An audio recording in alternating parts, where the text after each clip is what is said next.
দুর্দান্ত সেঞ্চুরিতে কোহলির রেকর্ড ভাঙলেন বাবর। একটা হাতে বাজে সময় পার করছেন বাবর আজম, যার জন্য সমালোচনাও পড়তে হচ্ছে পাকিস্তানের সাবেক এই অধিনায়ককে। এই সমালোচনায় এবার কিছুটা হলেও পানি ঢালতে পেরেছেন বাবর। পাকিস্তানের ঘরোয়া ওয়ানডে টুর্নামেন্টে করেছেন দুর্দান্ত এক সেঞ্চুরি। সব মিলিয়ে মাত্র 100 বলে করেছেন 104 রান। এই সেঞ্চুরিতে শুধু সমালোচনারই জবাব দেননি, একটা রেকর্ডও গড়েছেন তিনি। লিস্ট এ ক্রিকেটের দ্রুততম 30 সেঞ্চুরির মালিক এখন তিনি। আগে যা ছিল বিরাট কোহলির দখলে। এই ম্যাচে স্টেটেলিয়াসের হয়ে খেলেছেন বাবর। তার সেঞ্চুরিতে স্টেটেলিয়াস 174 রানের বড় ব্যবধানে হারিয়েছে ডলফিনসনকে।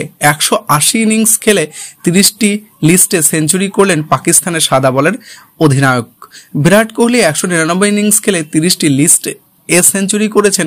এই তালিকায় আছেন দক্ষিণ আফ্রিকার সাবেক ব্যাটার হাশিম আমলা। তিনি 225টি ইনিংস খেলে 30টি সেঞ্চুরি করেছিলেন।